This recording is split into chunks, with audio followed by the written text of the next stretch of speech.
Nako, tatlong senador pa na nasa minority na ngayon na hanay ni Juan Bull lilipat na dito kay Alan Peter Cayetano, no? Etong si Juan Bull po ay hindi kinaya po hindi po kinaya ni Soto ang utak nito ni pagka-genius nito ni diplomat Alan Peter Cayetano, no? Marami nagsasabi anya bali nagkagulo-gulo Senado dahil kay Alan Peter Cayetano, pakiramdam nyo lang 'yon, nagkagulo. Naayos na po, may direksyon na. Hindi katulad, kasi sa kanila, ang direksyon sa kanila, yung hindi nag-iimbestiga.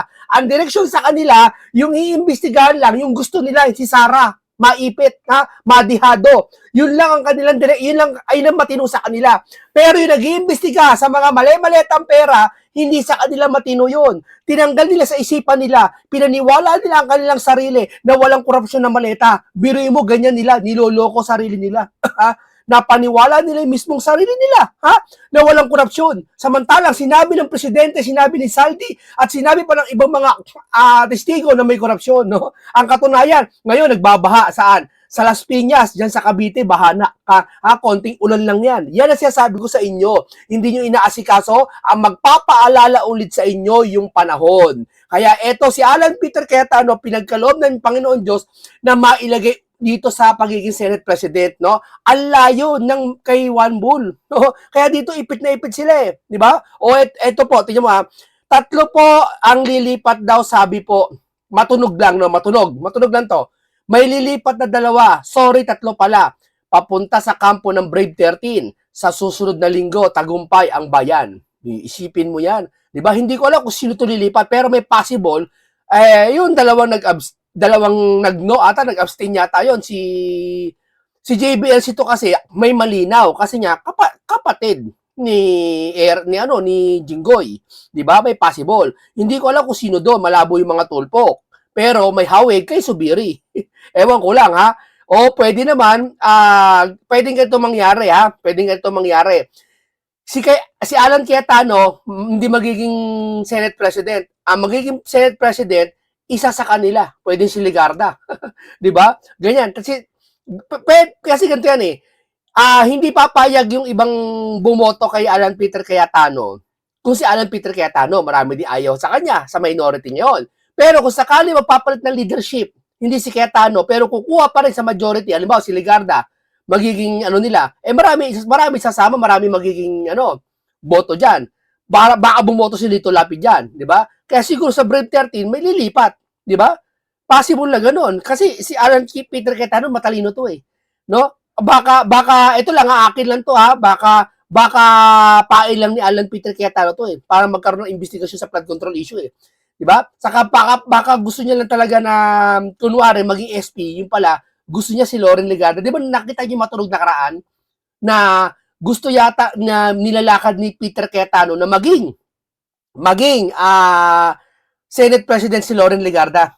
Di ba? Para mangyari yon, ang ginawa niya siya muna, sa sarili niya muna maging SP.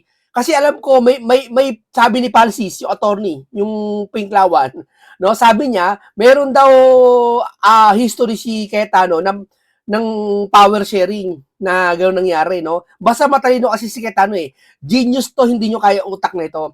Gagawa siya ng ibang bagay na maaring sa umpisa medyo labag lang, medyo lang pero ikagaganda naman ng lahat, 'di ba? Ikaayos ng lahat, 'di ba? Ikaiimbestiga ng lahat, lalo na yung flood control issue na gustong-gusto na talaga maimbestigahan ng mga taong bayan, no? Kaya dito hindi natin masasabi na kung ano ba talaga ang balak sa Monday kung magpapalit ng dato kasi si Juan Bull malabo na Malabo na kasi kung si Juan Bull malinaw di sana hindi siya nakudita nung Monday, 'di ba? Di sana nagtaasan ng kamay lahat para kay Juan Bull. Ba't kay Alan Peter Cayetano nagtaasan? Kasi gusto si Alan kaysa kay Juan Bull. So reject na si Juan Bull, 'di ba? Si Kiko Pangilinan naman daw. Malabo-labo rin 'yun, 'di ba? Bakit? Wala mas kung Kiko Juan Bull, kay Juan Bull sila. 'Di ba? Dito, maaring kay Cayetano 13 lang, pero yung dalawa nag-abstain, maaring mapapaboto ng dalawa kung ipapalit ni SP kay Ligarda. Tatakbo ulit, magboboton ulit, no? Kay Ligarda na ulit ang SP at si SP Cayetano ngayon, pwedeng temporary, di ba? Tapos si Marcoleta, balik blue ribbon, di ba? Ito lang wala talaga silang kinakatakutan sa ngayon, kundi maimbestigahan yung flood control issue. Kasi may mga natanggap si Juan Bull eh. Juan Bull, nanginginig na po si Juan Bull sa maletang natanggap niya doon sa 18 Marines. Hindi, hindi, ano, ito lang yan ha. Hindi impeachment. Ang impeachment kasi talagang lalakad yan. Lalakad yan. Mapupunta sa Senado yan. Ang hindi kayang pigilan, yung 18 Marine na pwedeng imbestigahan dyan na mapatawag na hindi ginawa ni Pinky. Ngayon, pag napatawag yon, sapul na sapul itong si Juan Bull dahil yung 18 mismo na Marine, ayon sa interview ng Banateros, nakatanggap mismo si Juan Bull ng 4 na maleta. Di ba? Yan po ay nanginginig na si Juan Bull ngayon sa 4 na maleta baka maimbestigahan. Di ba? Kaya Juan Bull, handa-handa ka dyan. Kaya yun ang kinakatakot nila, ba't mawala ang leadership ng Senate. Okay, dito tayo kay Alan Peter Cayetano, talaga napaka-genius nitong taong ito. Kakaiba po talaga. Ito nagagawa na nagbabasa ng Biblia, no? Panoorin po natin ito. Simula po nung Sunday, prayers, meetings with many senators. We went to sleep just expecting a ordinary day no Monday. Then to God's grace and mercy, I got a call Sunday morning. Monday afternoon, nakumpleto yung 13. Dumating si Senator Bato. And only to God's grace and mercy, nagpalit ng liderato sa Senado. Then of course, tumuloy-tuloy na.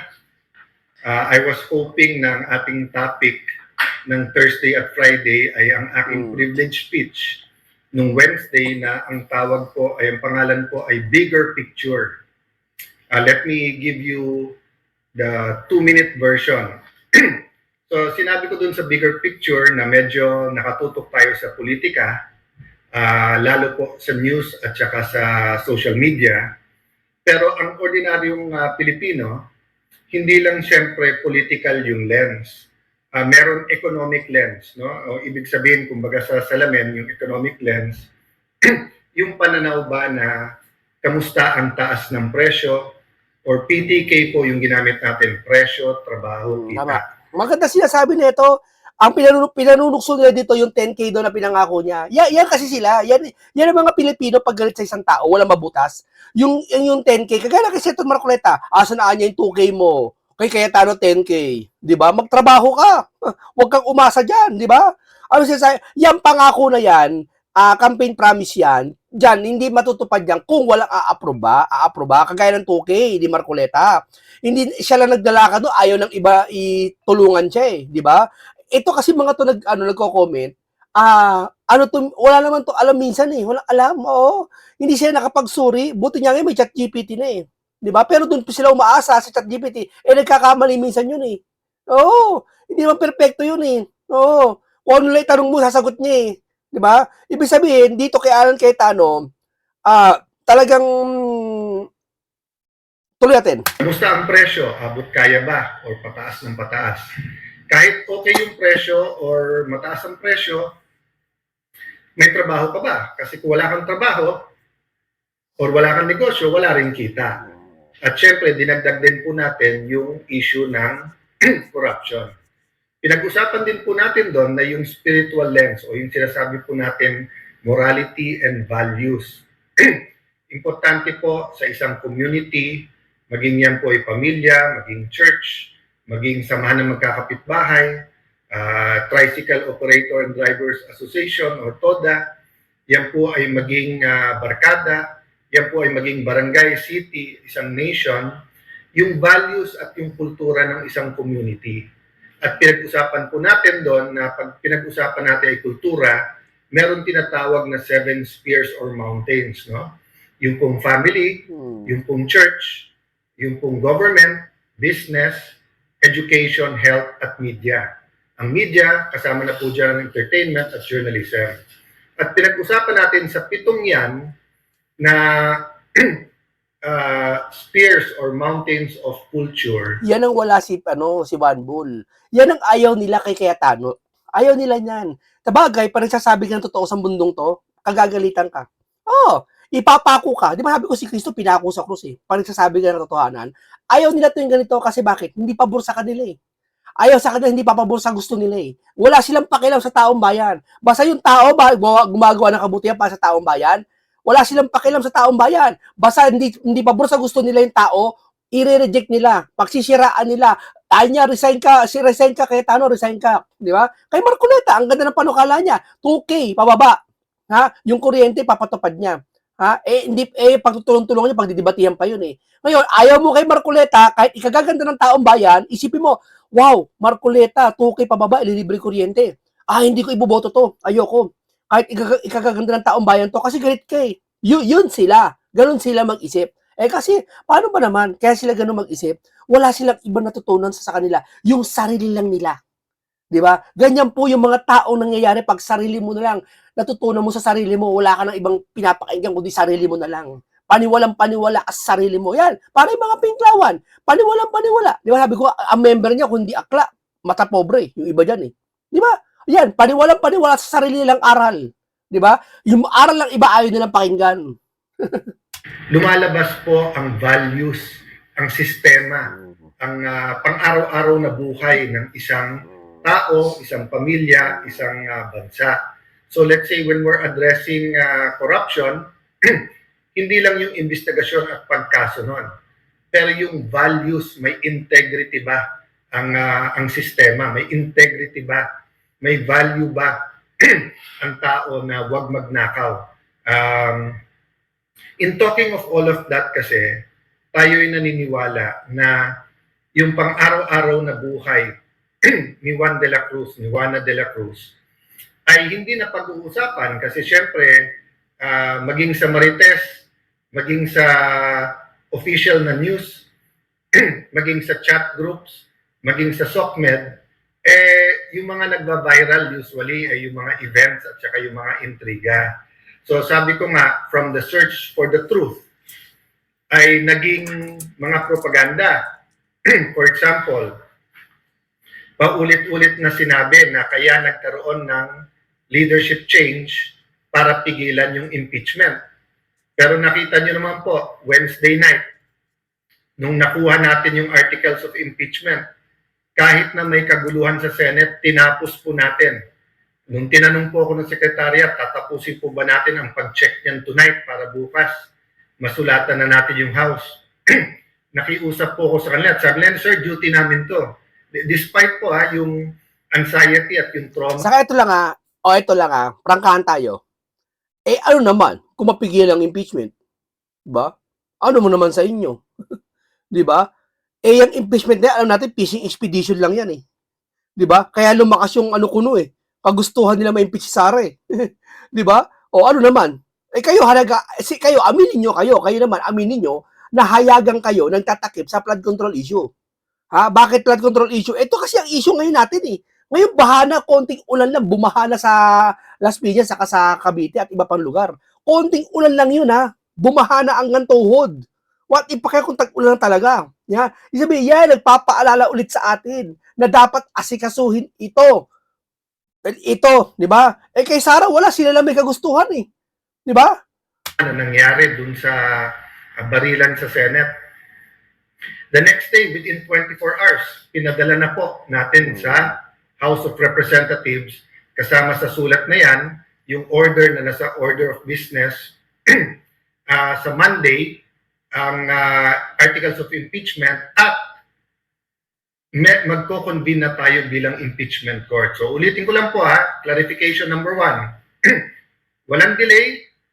In fact, sa Monday, magko-convene na yung impeachment court. So I hope those who made a judgment, may you be a religious... Sabi niya nila, hindi daw muna nila i-convene yan. Magpapalit muna ng liderato sila.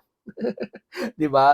Ako duda ko sa Monday, magpapalit talaga ng liderato eh. Pero, ang gagawin nila, magboboto ulit sila, si Legarda ang magiging Senate President. Ako, sa akin lang kasi si Cayetano, ma-issue ngayon eh. Siyempre si Cayetano matalino din niya, matagal na politiko tong taong ito. Matagal na rin ito nagbabasa ng Biblia. Alam niya kung pumarehas, alam niya ang katwiran na bagay, alam niya kung paano bumalanse sa pareho. Alam niya, kaya pwede sa akin lang, sorry lang to pwede hindi niyo paniwalaan to pwede niyang gawin na si Legarda, ikaw magtaas. Kasi pag di niya ginawa si Legarda, pwede siya matalo nga naman talaga eh. Pwede, hindi natin alam kung baka lumipat si Ligarda sa kanya. Kung dati kasi 'di ba dati may chismis na lilipat nililigawan ni Cayetano si Ligarda na maging SP. Kasi kumpleto ng numero. Tama? Kulang lang si Bato kasi hindi makarating. Ngayon nakarating niya si Bato, si SP ang naging SP, itong si Cayetano. Pero una pa lang, nilalakad yata ni Cayetano si Ligarda. Ngayon, pag hindi pumayag sa Monday na si Ligarda pwede mo baliktad. Teorya lang pwede sabihin, akala ko ba ako? Ayoko na. Balik na lang ako kay Subiri. Siya na SP namin. Yari ka ngayon. Di ba? Mawawalan talaga ng majority sila Cayetano. Kaya ang gagawin ni Cayetano, pwede niya ibigay kay Ligarda ang leadership. Hindi, sa akin lang, teorya lang to Pwede mangyari si Ligarda ang maging. O, ikaw na ulit. Ikaw na. Tapos boboto kami sa'yo. Kasi pag di niya ginawa yon, pwede siya matalo kala Subiri. Lipat si Ligarda. Wala na si Bato. Hindi na pwede bumalik sa Senado. Lamang na sila isa. Yung dalawa nag-abstain, bumoto ng kumpleto. Talo sila. Ganun ang mangyayari. 12 sila, wala si Bato, 13 sila. Di ba? 13 ang sila one bull. Pero ang gagawin nila, para di mangyari yon, si Ligarda gagawin nila.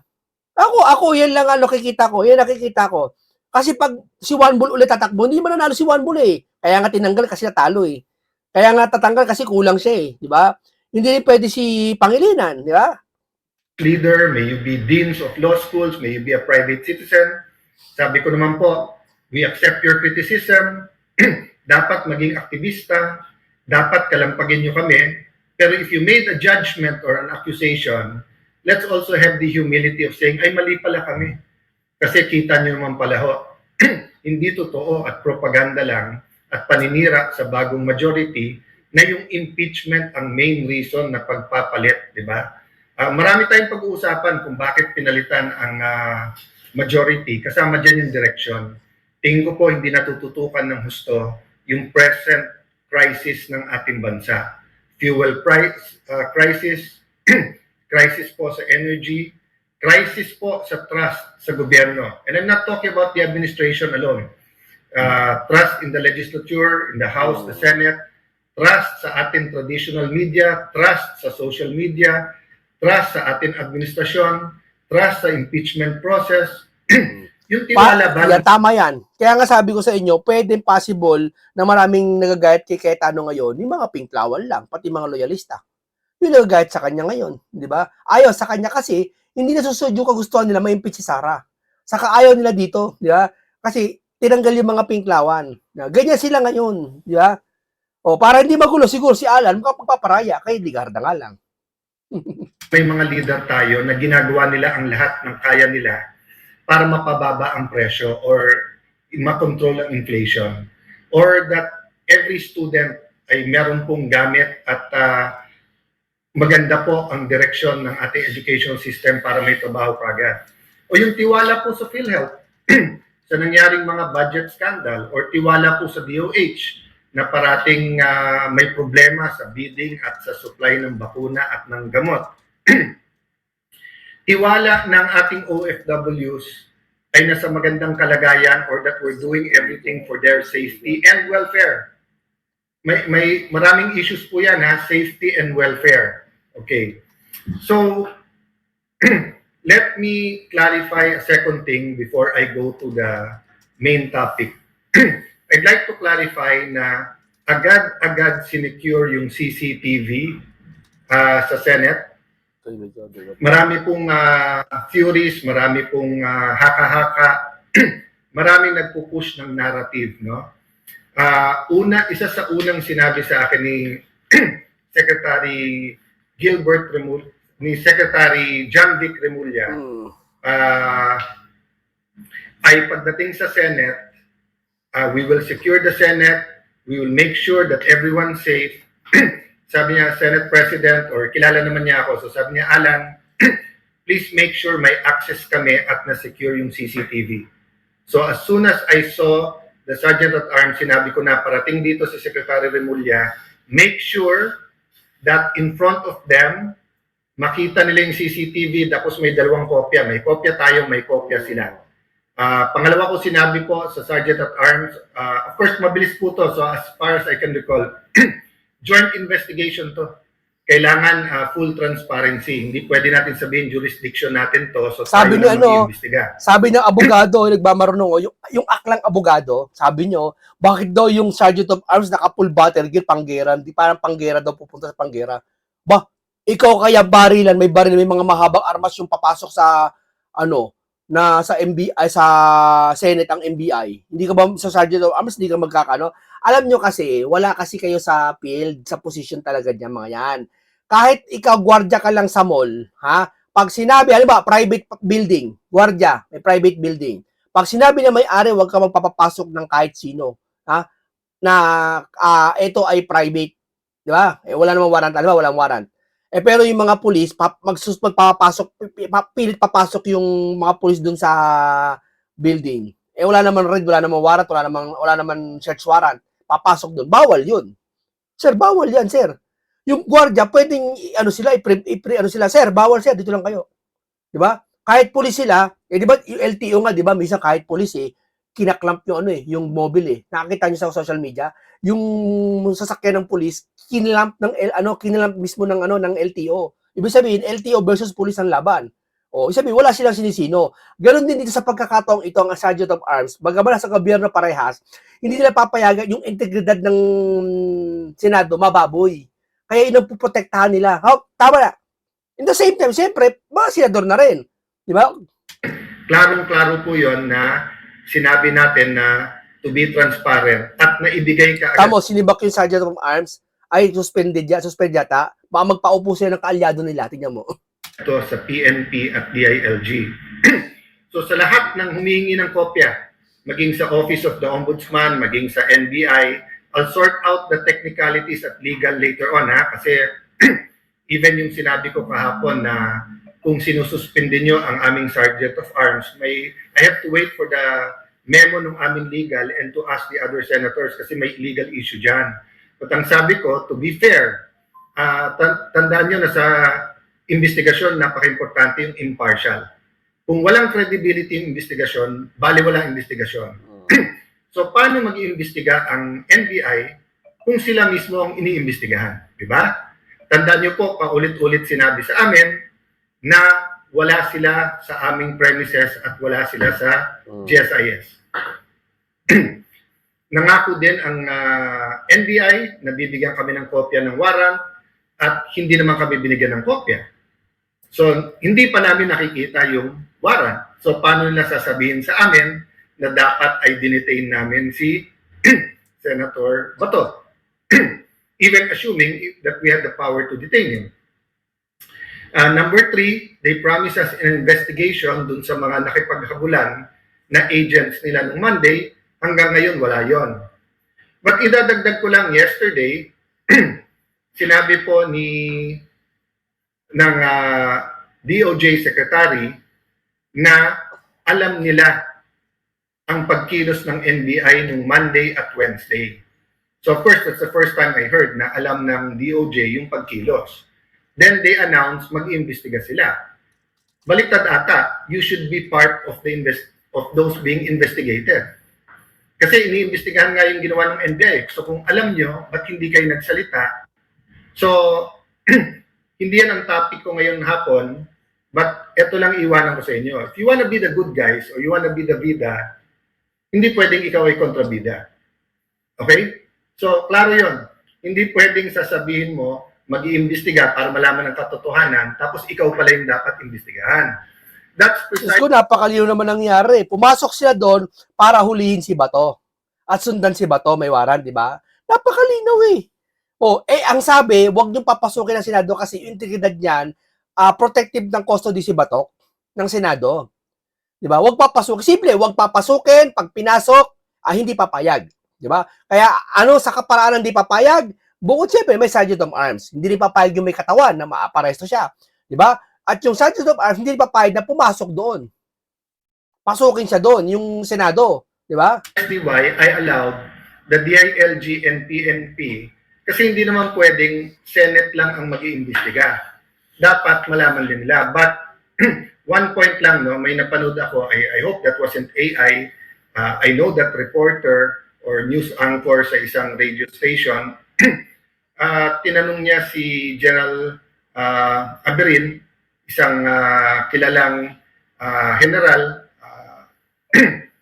with integrity na sa labas, tinanong na, Sir, kung ito ay isang residence at may warrant of arrest ka, sigurado, pinasok niyo na yung residence na yun. Hindi nga department ng gobyerno ang Senado. Ito ay isang branch of government. Oo. There are 3 branches of government. Executive, legislative, Judiciary. and judicial. Sige nga, subukan nyo na armado kayo, pumunta kayo sa DOJ, tapos paalisin kayo ng Lunes. Sabihin nyo, wala kayong agent doon. Balikan nyo ng Wednesday na meron kayo, tactical gear kayo at may dala kayong mahabang barel. Tignan po natin kung masaserve nyo basta doon sa loob o kung yung marshals nila ay kikilos. Or pumunta kayo ng Malacanang. Huwag nyo na sabihin presidente, sabihin nyo may isang official sa Malacanang na magsaserve kayo ng warrant. Sa Malacanang gawin, hindi kayo mag-coordinate sa Office of the Executive Secretary or sa PSG. Tignan natin kung hindi magkaputukan doon o hindi magkaroon ng warning shot. Oo, tama. Ang galing. Yan ang dinaisip nila. Na hindi nila iniisip nila kaso barado utak nila kasi nga sa galit nila sa mga Duterte. Makaganti sila, makabawi sila, yung naratibo nila matuloy, di ba? Kahit sa hore, hulihin mo isa sa mga hore, papayag ba yan? Hindi, may interparliamentary courtesy ni Pinky. Di ba? Hindi natin ginagamit yung interparliamentary courtesy, pero gagamitin nila yon pagkagustuhan nila. Di ba? Yan sasabi ko sa inyo. Ito, Senado na pinag-uusapan dito. Di ba? Bakit ang tahimik ni Pinky? Ha? O, kinarama ka ngayon, Pinky. Yung interparliamentary mo na paggalang sa Senado, ha? Sa isa hor.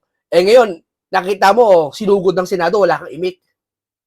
So, let's not confuse the public. Di ba? So, kung halimbawa yung isang senador who should act like an ordinary citizen, let's say, order ng pansit, yung uunahan niya sa restaurant or sa kalenderya ang isang ordinary citizen, yun, valid sabihin yun na porque senador ka, uunahin ka. Hindi ba dapat just like an ordinary citizen, nakapila ka? Pwedeng sasabihin mo mag-serve ka ng warrant of arrest sa loob ng Senado, sasabihin mo this is like a private residence. Kunting aral-aral naman. Ang sakit naman nun, kunting aral-aral naman. Di ba yun lagi ko pinapayo sa inyo? Sa mga nakikinig natin hindi marunong makaunawa, kunting aral naman. Ang hindi naman pag-aaralan nyo, ito promise ko sa inyo, tatalino kayo bibigyan ko kayo ng tip. Huwag kayo magbabasa ng di lang basta sa mga history, mga kwento, kasi ang hilig nyo manood ng TV, pelikula Kaya akala nyo lahat, na-imagine nyo, kasi ganyan tao ngayon. Pag mahilig manood ng mga pelikula, ang nagiging mautak siya tungkulan doon sa pelikula. May mga possible doon lang to. Pero kung ikaw ay nagbabasa, Biblia, binabasa mo, mahiwagang libro yan, mabibigyan ka ng talino na wala sa sanlibutan ito Ayaw nyo maniwala yan, ayaw nyo maniwala. Pero pag ginawa nyo magbasa ng Biblia, mangyayari sa inyo matalino talaga. Hindi lang sa pananalita, pati sa gawa, pati sa pagpapasya sa buhay. Di ba si Alan Peter Cayetano? Dito to lang yan ang wala sila Si Juan Bulba may ganitong pananalita. Napakabigat ng implication sa publiko kung tuturuan natin sila ng mali. It seems like an ordinary question, pero mabigat tong question na to, no? Mali naman talaga ICC, papadampot mo? Ang yabang-yabang nyo, proud Pilipino ako, ayaw namin sa dayuhan, pero sa dayuhan nyo, papadampot ang kalahi nyo. Kasi mo nagkasala, kahit anong sabihin nyo. Kaya dinadampot si Bato ng ICC. Isa lang ibig sabihin yan. Talagang gusto nyo na makipag-combine sa ibang lahi para madampot yung lahi natin. Di ba? Same thing, kung sasabihin mo na, ba't ka magpapaputok dyan? Warning shot ba, ganyan? This is not an ordinary police situation in the street. We were on high alert the whole day. Wednesday, nakipaghabulan sa senador. We are a branch of government. And I'm not protecting any senator here. We're protecting the integrity of the Senate, the integrity of our Philippine Constitution. This is not about men or women or politics. This is about laws. It is about our democracy. It is about our constitution. Ako sa tingin ko, ano lang pansamantala lang yung SP ni Cayetano eh. Ang gusto niya talaga maging SP si Ligarda eh. Tingin ko Ako, chamba-chamba lang to, pero wag niyo paniwala. Pero kung si Cayetano maging matuloy, okay lang sa akin. Kung si Ligarda, okay lang din naman sa akin si Ligarda. Di ba? Pero, ang pinag-uusapan kasi dito, hindi impeachment eh. Yung mali-malitan. Pero kasi, ito stand ko ayoko masakit sa akin ma-impeach si Sara. Kasi, yan ang gusto natin maging presidente. Pero kung talagang hinihingi ng pagkakataon ma-impeach si Sara, wala tayong magagawa. Bigay natin. Pero tanong, sino panlaban natin? Madami. Si Basti Duterte, si Senator Marcoleta, sa Vice President yung Pero sino presidente? Huwag nyo kalimutan si Bongo. Ito na, nilabas ko na. Yung sabi ko na mas malakas pa kay Sara. Possible na mas malakas pa kay Sara. Bongo. Nasubukan nyo na ba? Nagpa-survey. Rapi Tulfo, Lenny, tapos Sara, Amy. Ba't mo naman kasi papartner si Amy doon? Pinakakulela sa Senado, papartner mo sa sa isang... talaga mababa survey ni Sara. Di mo? Talaga lamang si Rapi. Subukan mo Bongo Sara. Subukan mo. Ewan ko kung makahabol si Rapi Tulfo. Kung ma-impeach si Sara, may Bongo. Kaya nga si Bongo gusto nila sa ICC. Kasi yan ang pinaka matibay. Totoo lang mas malakas si Bongo. Tingin ko kay Sara. Kasi nandiyan si Sara, kaya hindi nyo napapansin. Pero pag si Sara, halimbawa na-impeach na, hindi na pwede tumakbo, Bongo. Sabihin ko sa inyo. Kita nyo boto niyan? Ang daming boto niya. Kala mo pang presidente na. Diba? Magti-31 million yata boto, 28 million, 26 million. Konti na lang eh. Diba? Konti na lang eh. Pang-presidente na yung boto niya eh. O biruin mo si Bongo. Saka maraming mga pinklawan at mga loyalista na gusto rin si Bongo. Sipin mo yun, hindi lang DDS. Diba si Castro pinapili? Sino gusto mo? Si ganyan o si Bongo? Bongo ko, sabi niya. Diba? Isipin mo yun Kasi iba si Bongo eh. Hindi naman nakikipag-away si Bongo eh. Hindi nakikipagsagutan. Sabi niya, trabaho lang ako.